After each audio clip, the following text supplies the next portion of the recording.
Immediately we had proclaimed our independence in August 45, we attached as preamble to our constitution the Pancasila. Panca means five, Sila means principle. The Pancasila, the five guiding principles of our national life.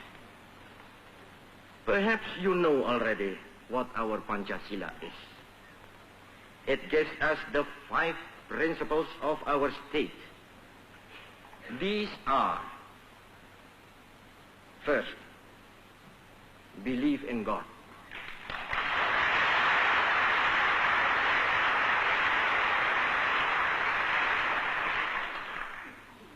Second, nationalism.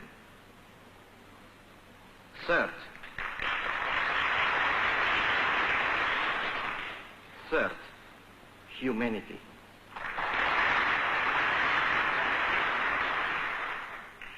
Fourth, democracy.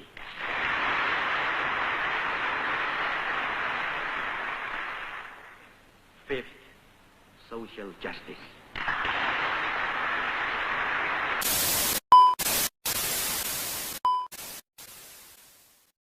Assalamualaikum warahmatullahi wabarakatuh. Alhamdulillahirabbil alamin wa bihi nasta'inuhu ala umuri dunya waddin wassalatu wassalamu ala asrofil anbiya'i wa mursalin sayyidina wa maulana wa ala alihi wa sahbihi ajma'in, amma ba'du. Pertama-tama, marilah kita panjatkan puja dan puji syukur atas kehadirat Allah Subhanahu wa Ta'ala yang telah memberikan rahmat dan karunia-Nya kepada kita semua. Tak lupa sholawat serta salam kita limpahkan kepada junjungan besar kita, Nabi Muhammad SAW, yang akan memberikan syafaatnya kepada kita di yaumul akhir nanti. Saya Bilanika Fatihatul Anggraini dengan NIM 203111230 dari Fakultas Ilmu Tarbiyah, Program Studi Pendidikan Agama Islam. Video ini saya buat untuk memenuhi tugas ujian tengah semester mata kuliah Pancasila yang diampu oleh dosen R. Ahmad Muhammad Musta'inah Sohab, AHSHMH.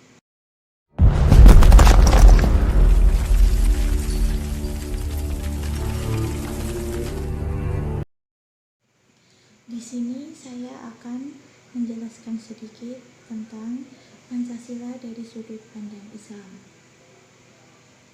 Apa itu Pancasila? Pancasila adalah pilar ideologis negara Indonesia. Pancasila terdiri dari dua kata dari bahasa Sanskerta, yaitu panca dan sila. Panca berarti 5 dan sila berarti prinsip atau asas. Pancasila merupakan rumusan dan pedoman kehidupan berbangsa dan bernegara bagi seluruh rakyat Indonesia. 5 ideologi utama penyusun Pancasila adalah: yang pertama, ketuhanan yang Maha Esa; yang kedua, kemanusiaan yang adil dan beradab; yang ketiga, persatuan Indonesia; yang keempat, kerakyatan yang dipimpin oleh hikmat, kebijaksanaan dalam permusyawaratan atau perwakilan; dan yang kelima, keadilan sosial bagi seluruh rakyat Indonesia. Pancasila lahir dan hadir untuk bangsa Indonesia sebagai falsafah kebangsaan.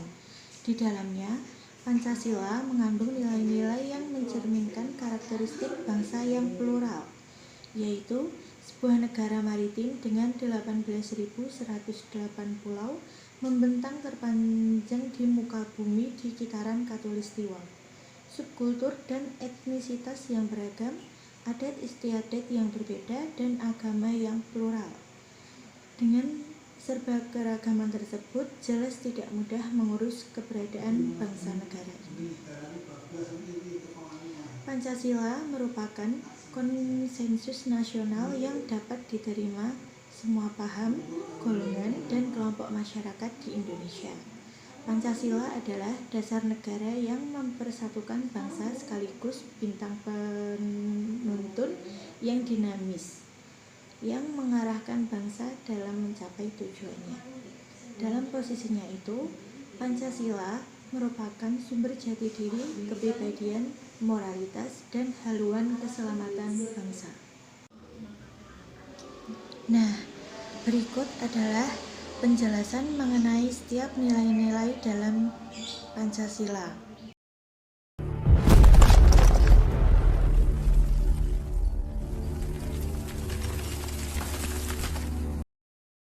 Yang pertama, atau sila yang pertama, yaitu ketuhanan yang Maha Esa.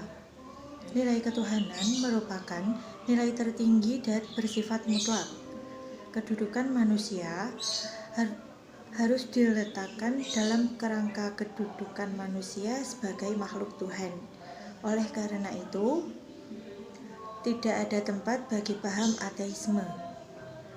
Demikian juga kebebasan akal manusia juga harus diletakkan di bawah nilai ketuhanan, sehingga tidak ada tempat bagi kritik atas dasar akal terhadap nilai ketuhanan yang Maha Esa. Negara Indonesia mengakui Tuhan. Siapa saja yang tidak bertuhan bukanlah warga negara Indonesia. Setiap agama dan kepercayaan memiliki sosok yang dianggap Tuhan dan saling menghormati satu dengan yang lainnya dengan toleransi dan tidak melakukan sinkretisme. Umat Islam menuhankan Allah Subhanahu wa Ta'ala sebagai Tuhan yang Maha Esa. Dalam sila pertama, Pancasila membawa konsep tauhid dan toleransi beragama. Dalam hal ini, Allah berfirman dalam Quran surat Al-Ikhlas ayat 1-4 yang berbunyi, Bismillahirrahmanirrahim. Qul huwallahu ahad, Allahus samad, lam yalid wa lam yulad wa lam yakul lahu kufuwan ahad. Yang artinya, Dialah Allah yang Maha Esa. Allah adalah Tuhan yang bergantung kepadanya segala sesuatu. Dia tidak beranak dan tidak pula diperanakkan, dan tidak ada seorang pun yang setara dengan Dia. Quran surat Al-Ikhlas ayat 1-4. Dalam ayat pertama ini dijelaskan bahwa umat Islam tidak diperbolehkan memaksa orang lain untuk memeluk agama Islam secara paksa, melainkan boleh dengan kesadarannya sendiri.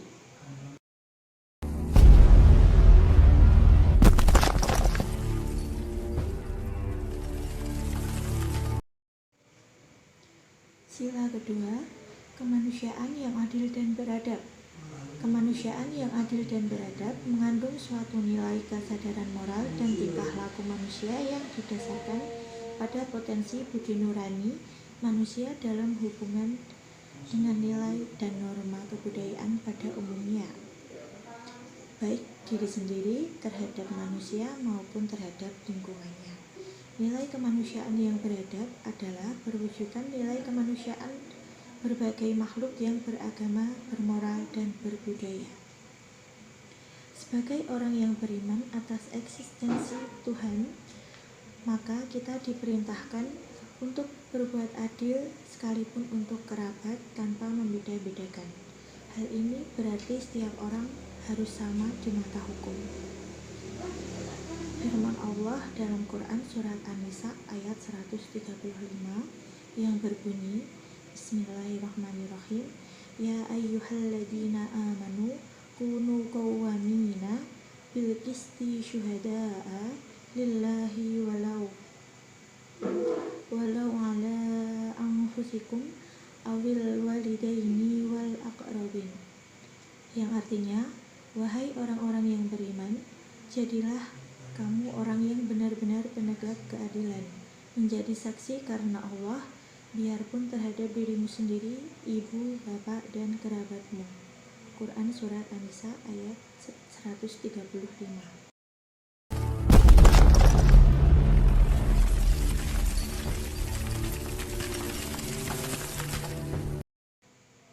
Sila ketiga yaitu Persatuan Indonesia. Nilai yang terkandung di dalam sila ketiga yaitu bahwa negara merupakan persekutuan tempat hidup bersama di antara elemen-elemen yang membentuk negara, yaitu suku, ras, kelompok, golongan maupun agama. Perbedaan di antaranya merupakan bawaan kodrat manusia dan juga merupakan ciri khas masing-masing elemen. Manusia diciptakan bersuku-suku dan berbangsa-bangsa agar satu dengan yang lain saling mengenal, saling memahami, kemudian saling tolong-menolong yang diikat dengan persatuan Indonesia. Firman Allah terdapat pada Quran Surat Al-Hujurat ayat 13 yang berbunyi, Bismillahirrahmanirrahim. Ya ayyuhan nasu inna khalaqnakum min dzakarin wa unsa wa ja'alnakum syu'uban wa qabaila li ta'arafu. Yang artinya, hai manusia, sesungguhnya kami menciptakan kamu dari seorang laki-laki dan perempuan dan menjadikan kamu berbangsa-bangsa dan bersuku-suku agar kamu saling mengenal. Quran Surat Al-Hujurat ayat 13.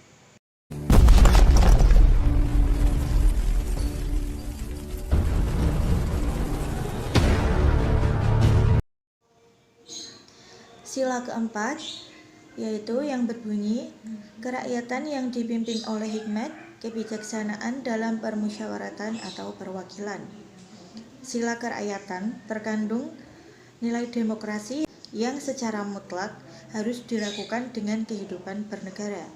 Nilai-nilai demokrasi yang terkandung dalam sila keempat yaitu yang pertama, adanya perbedaan yang harus disertai tanggung jawab baik terhadap individu, masyarakat, maupun secara moral terhadap Tuhan yang Maha Esa.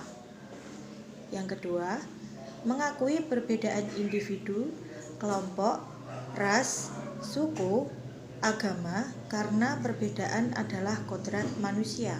Yang ketiga, mengakui adanya persamaan hak yang melekat pada setiap individu, kelompok, ras, suku, maupun agama. Yang keempat, mengarahkan perbedaan pada suatu kerjasama, kemanusiaan yang adil dan beradab, serta menjunjung tinggi asas musyawarah. Dalam sila keempat ini, hendaknya musyawarah lebih dikedepankan dibanding voting. Firman Allah terdapat dalam Quran Surat Asy-Syura ayat 38 yang berbunyi, Bismillahirrahmanirrahim. Wa amruhum syura bainahum wa mimma razaqnahum yunfiqun. Yang artinya, sedang urusan mereka diputuskan dengan musyawarah. Quran Surat Asy-Syura ayat 38.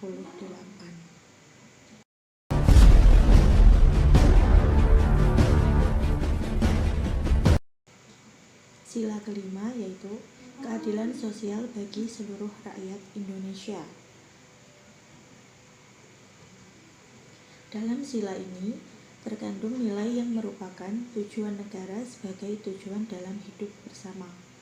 Maka nilai yang harus terwujud dalam kehidupan bersama adalah keadilan yang didasari dan dijiwai oleh hakikat keadilan kemanusiaan, yaitu hubungan manusia dengan dirinya sendiri, manusia dengan manusia lain, manusia dengan masyarakat, bangsa dan negara, serta hubungan manusia dengan Tuhannya. Keadilan sosial bagi seluruh rakyat Indonesia dapat dilakukan dengan berbuat baik dengan cara menyantuni fakir miskin, anak yatim. Bahkan sebenarnya ini merupakan tanggung jawab negara untuk tidak menelantarkan mereka. Apabila pemerintah dan rakyat melakukan bakhil, maka itu akan berakibat buruk bagi negara. Firman Allah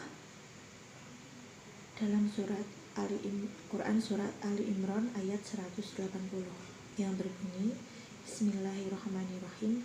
Wala yahsabanna alladziina yabkhaluna bima atahumullahu min fadlihi huwa khairan lahum bal huwa yang artinya, sekali-sekali janganlah orang-orang yang bakhil dengan harta yang Allah berikan kepada mereka dari karunia-Nya menyangka bahwa kebakhilan itu baik bagi mereka. Sebenarnya kebakhilan itu buruk bagi mereka. Quran Surat Ali Imran ayat 180. Baik, itu tadi sedikit penjelasan dari saya. Terima kasih untuk saudara-saudara dan teman-teman yang sudah menonton video ini. Semoga bermanfaat dan barakah. Amin. Kurang lebihnya saya mohon maaf yang sebesar-besarnya. Mari kita tutup dengan doa kafaratul masjid. Subhanakallahumma wa bihamdika asyhadu an la ilaha illa anta astaghfiruka wa atubu ilaik. Akhirul kalam, wassalamualaikum warahmatullahi wabarakatuh.